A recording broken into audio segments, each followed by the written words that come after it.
Assalamualaikum, salam sejahtera. Utama TVS 25 Disember 2020. Anda bersama saya Luqman Muhammad. Dan saya Melissa Sari. Pastinya kami akan kongsikan berita yang sahih dan telus terus kepada anda di Utama TVS.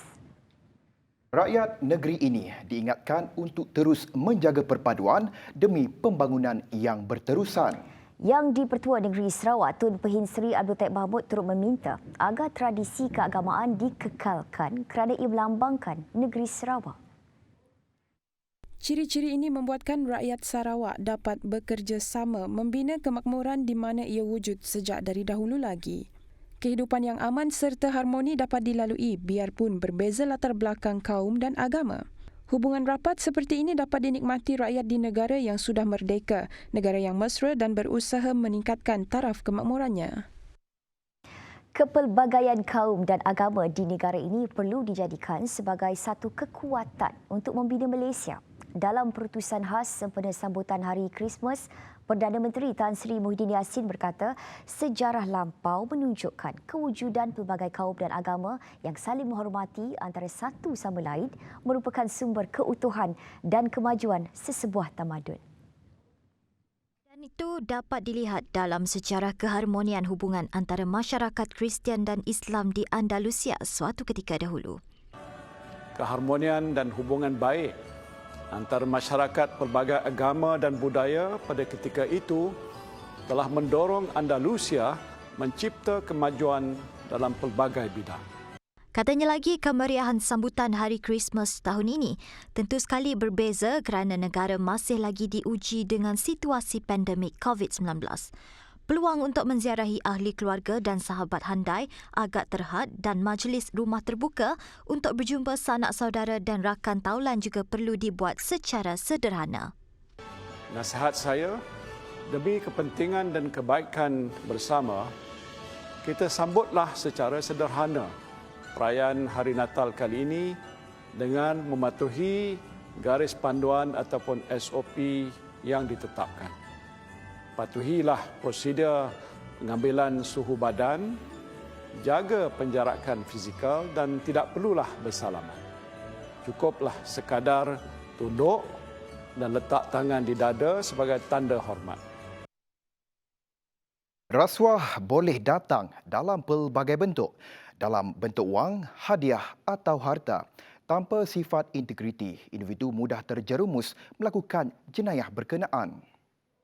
Rasuah akan menyebabkan berlakunya pelanggaran proses serta prosedur yang telah ditetapkan. Ini termasuk di dalam urusan kehidupan masyarakat, pengajian, agensi kerajaan dan perniagaan. Oleh itu, Unit Integriti dan Ombudsman Negeri Union di Jabatan Ketua Menteri ditubuhkan bertujuan untuk memastikan penjawat awam tidak terlibat dengan sebarang aktiviti rasuah.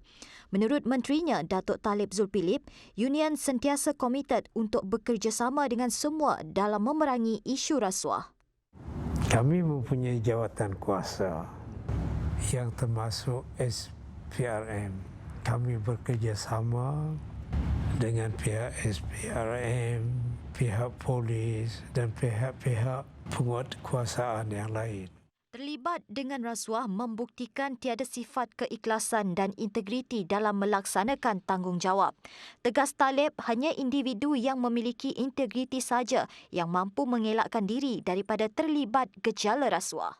Yang kita ketahui di mana-mana saja apabila tahap integriti tinggi, tahap rasuah turun. Itu semua telah terbukti di mana-mana di dunia. Integriti tinggi, rasuah turun. Penerimaan anugerah anti rasuah di peringkat antarabangsa membuktikan komitmen Union dalam menjayakan agenda memerangi rasuah. Baik, seterusnya, Suruhanjaya Pencegahan Rasuah Malaysia SPRM memandang serius maklumat bertajuk Konspirasi dan Skandal Rasuah di Malaysia yang tular baru-baru ini menerusi aplikasi WhatsApp. SPRM dalam kenyataannya menafikan dakwaan terbabit yang hanya fitnah semata-mata. Menggunakan nama penulis sebagai Muhammad Fauzan Jamil, SPRM telah menghubungi nombor yang dipaparkan namun penama menjelaskan tidak mengetahui langsung mengenainya. Susulan itu, penama terlibat akan membuat laporan polis berhubung perkara tersebut. Kenyataan SPRM turut menyebut bahawa tomahan itu sengaja diadakan dengan niat mencemarkan imejnya dan berharap polis Diraja Malaysia dapat menjalankan siasatan berhubung perkara tersebut. Baik, bertemu kembali. Lagi berita tempatan, Kementerian Kesihatan Malaysia KKM telah mengambil semua langkah penting dalam menjangkakan beberapa unjuran yang dilakukan oleh pelbagai organisasi antarabangsa mengenai situasi pandemik COVID-19 di Malaysia. Menterinya Datuk Seri Dr. Adham Baba berkata pada fasa awal pandemik, JP Morgan dan Institut Penyelidikan Ekonomi Malaysia meramalkan jumlah kes COVID-19 pada pertengahan April akan meningkat antara 5,000 dan 8,000 secara kumulatif. Berikutan itu katanya, pelbagai intervensi kesihatan awam dilakukan menyebabkan bilangannya lebih rendah berbanding ramalan badan tersebut. Pada hakikatnya, jumlah kes yang dilaporkan hanyalah 4,987. Pada masa ini, keadaan di Malaysia juga masih terkawal. KKM telah mempertikatkan dan menyediakan pelbagai intervensi kesihatan awam serta memastikan kesiapsiagaan hospital. A701V, virus COVID-19 bermutasi yang dikesan dalam sampel kluster benteng Lahad Datu di Sabah. Ia telah tersebar ke sebahagian besar kluster dalam gelombang ketiga di Semenanjung Malaysia dan Sabah. Kata Ketua Pengarah Kesihatan Tan Sri Dr. Nur Hisham Abdullah, mutasi itu pertama kali dikesan dalam kalangan 22 jujukan SARS-CoV-2. Antara kluster gelombang ketiga yang telah dijujukkan ialah Teratai, generasi ketiga benteng LD, Tapak Bina Daman Lela, Perigi, Selaseh, Sagu King, Tenaga, Kasih, Bah Ketel, Bukit dan Kaya. Dedahnya prevalent A701V dalam kalangan kes gelombang ketiga ialah 86%, manakala D614G ialah 100%. Beliau berkata di peringkat global, Afrika Selatan, Australia, Belanda dan England juga melaporkan kehadiran jenis A701V pada waktu hampir sama dengan Malaysia. Baik, dalam perkembangan sama, Kementerian Kesihatan Malaysia akan terus memantau dengan teliti perkembangan strain virus UKB 117 walaupun belum dikesan di Malaysia setakat ini. Kata Timbalan Ketua Pengarah Kesihatan, Penyelidikan dan Sokongan Teknikal, Dr. Hisham Shah Muhammad Ibrahim, turutan genom akan dilakukan dalam makmal sekiranya terdapat strain baharu. Bila pengembara yang mempunyai epidemiological link dengan kawasan-kawasan yang berkaitan ini, kita akan melaksanakan genomic sequencing yang diperlukan kepada orang yang positif kepada COVID-19 ini. Ketika ditanya mengenai langkah memendekkan tempoh kuarantin rakyat Malaysia yang pulang dari luar negara kepada hanya 10 hari berbanding 14 sebelum ini, Dr. Hisham Shah berkata ia diambil selaras dengan Syur Pertubuhan Kesihatan Sedunia WHO dan Autoriti Kesihatan Luar seperti Pusat Kawalan dan Pencegahan Penyakit Amerika Syarikat CDC. Dulu pada awal pandemik kita tetapkan 14 hari tapi bila kita melihat kepada data luar negara dan lebih penting bila kita lihat daripada data di dalam negara, kita dapati tidak ada banyak perbezaan antara 14 hari kepada 10 hari. Dan bila kita lihat daripada risiko betul orang yang mendapat COVID-19 ini, risiko dia menjangkiti orang lain adalah lebih tinggi kepada minggu pertama infectivity dia. Jadi selepas minggu pertama tu, peluang dia untuk transmisikan virus ini tidak tinggi. Kita ambil keputusan untuk selaraskan dia punya tarikh, dia punya tempoh kuarantin tu daripada 14 hari kepada 10 hari. Ini perkembangan COVID-19 negara. Malaysia pada Jumaat telah merekodkan jumlah kes positif COVID-19 baru sebanyak 1,247 kes. Ini menjadikan jumlah kes positif COVID-19 di Malaysia adalah sebanyak 100,565 kes.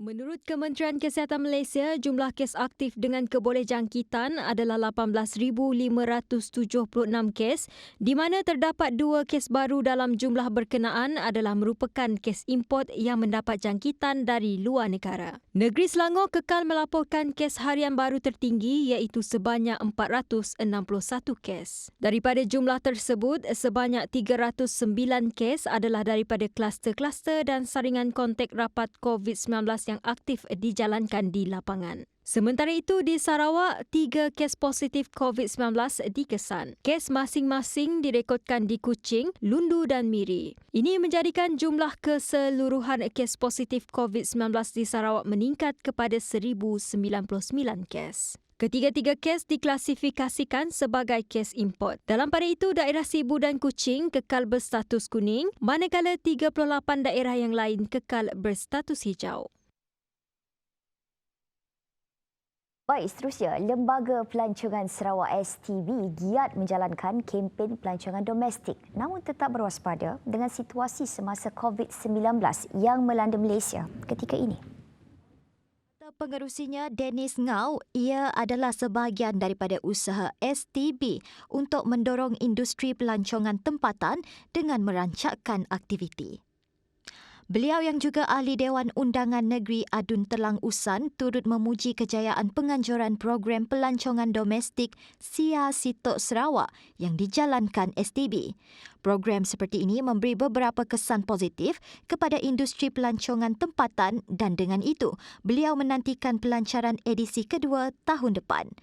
Dalam situasi pandemik sekarang, beliau merasakan bahawa ini adalah masa terbaik bagi setiap pemain industri pelancongan tempatan untuk mempromosikan destinasi tarikan pelancongan tempatan.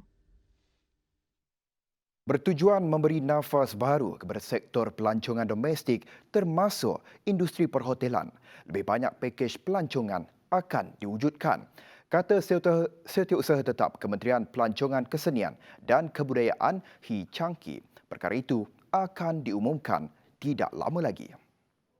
我们现在我们知道说机票价格不稳定所以我们最近正在跟这个航空公司洽谈，包括 AirAsia， 包括马航，看看他们如何能够跟我们旅游局一起去设计一些配套就是可能有一定的固定的机票来回古晋、吉隆坡或者是其他沙拉越的这个市镇然后也可能就是跟酒店他们一起合作，你买了机票，然后住在酒店，所以这个配套可能有一个优惠所以我们还在洽谈当中，希望很快就可以公布。 Beliau berkata demikian pada satu temu bol khas bersama TVS. Katanya lagi langkah tersebut juga bertujuan untuk membantu industri perhotelan yang terjejas berikutan pandemik COVID-19. Sebelum ini, Menteri Kanan Kluster Keselamatan Datuk Seri Ismail Sabri Yaakob mendedahkan kerajaan telah bersetuju untuk melonggarkan prosedur operasi standard SOP gelembung perjalanan domestik bermula 22 November lalu bagi merancangkan semula aktiviti pelancongan tempatan.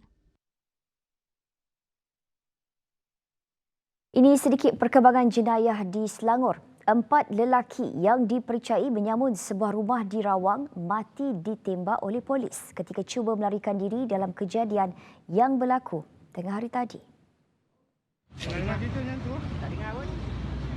Menurut Ketua Jabatan Siasatan Jenayah Selangor, Datuk Fazil Ahmad, tembakan dilepaskan polis selepas suspek yang menaiki kereta jenis Pro 2 Azia telah melanggar seorang penunggang motosikal yang juga pekerja penghantar makanan. Kesemua suspek melarikan diri selepas melakukan jenayah samun di sebuah rumah. Berdasarkan rekod polis, mereka merupakan kumpulan samun bertopeng yang sebelum ini pernah melakukan lebih 50 jenayah seumpamanya dan memang dalam buruan pihak berkuasa. Keempat-empat penjenayah dilaporkan maut di tempat kejadian. Pemeriksaan di dalam kereta yang digunakan penjenayah telah ditemui senjata jenis parang. Siasatan lanjut berhubung kes masih dijalankan termasuk mengenal pasti masih ada saki-baki kumpulan terbabit.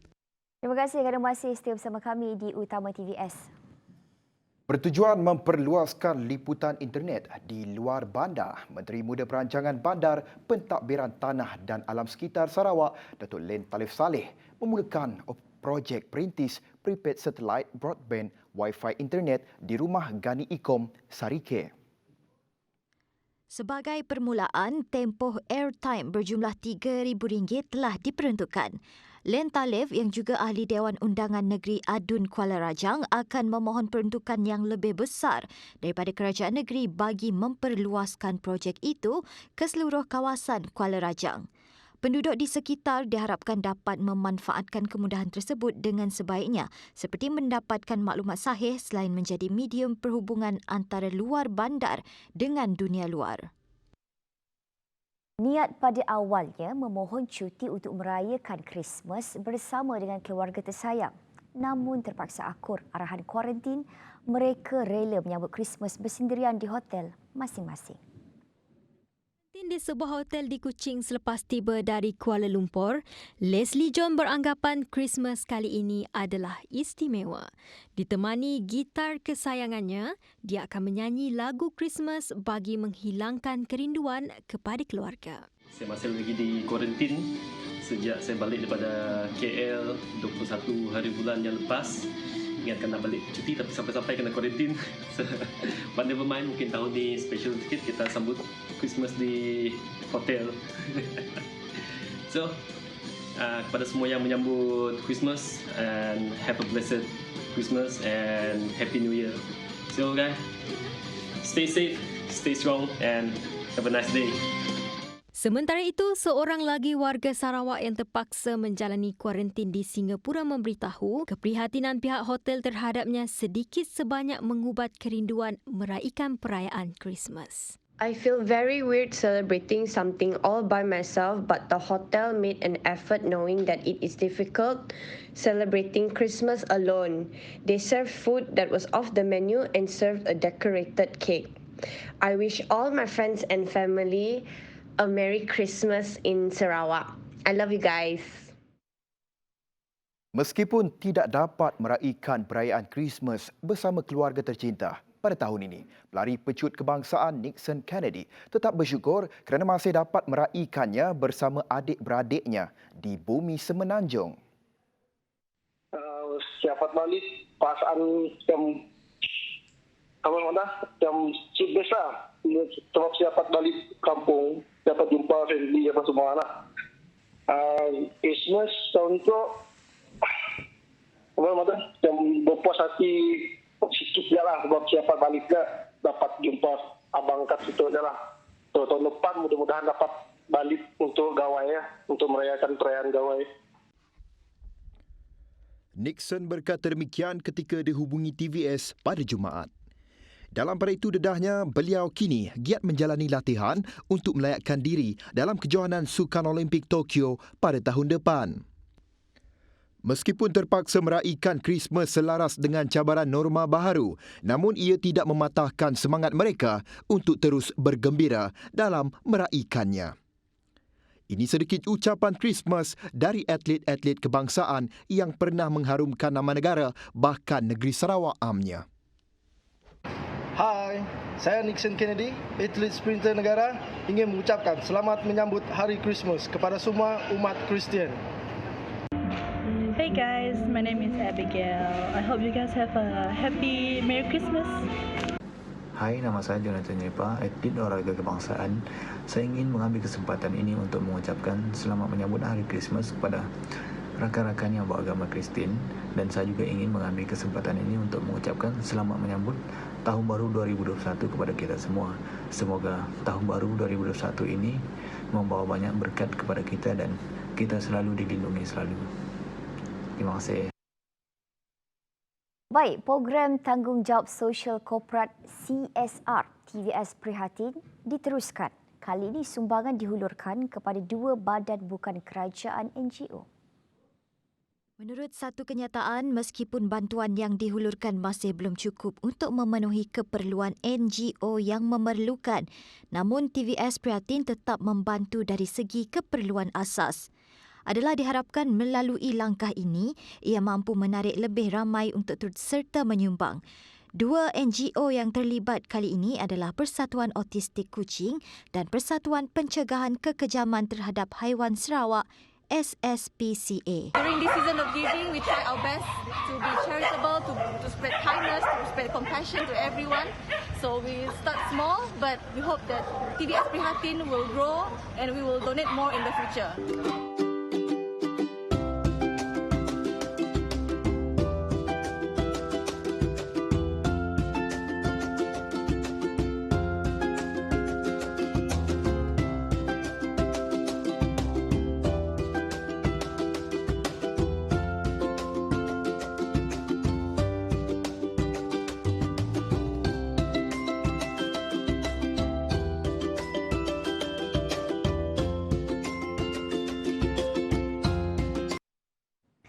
Baik, laporan itu tadi mengakhiri utama TVS kali ini. Terima kasih kerana memberikan kesetiaan anda dan sokongan anda kepada kami di saluran Astro 122. Baik, Luqman. Ingat, peperangan kita menentang COVID-19 masih lagi belum berakhir. Jaga penjarakan fizikal, kerap mencuci tangan kita. Jangan bersentuhan, jangan bersalaman di hari Christmas ini untuk kita mengelakkan penularan ini berlaku dengan lebih membimbangkan lagi. Dan untuk itu, saya Luqman Muhammad. Dan saya Melissa Sari. Dengan itu, Assalamualaikum dan selamat malam.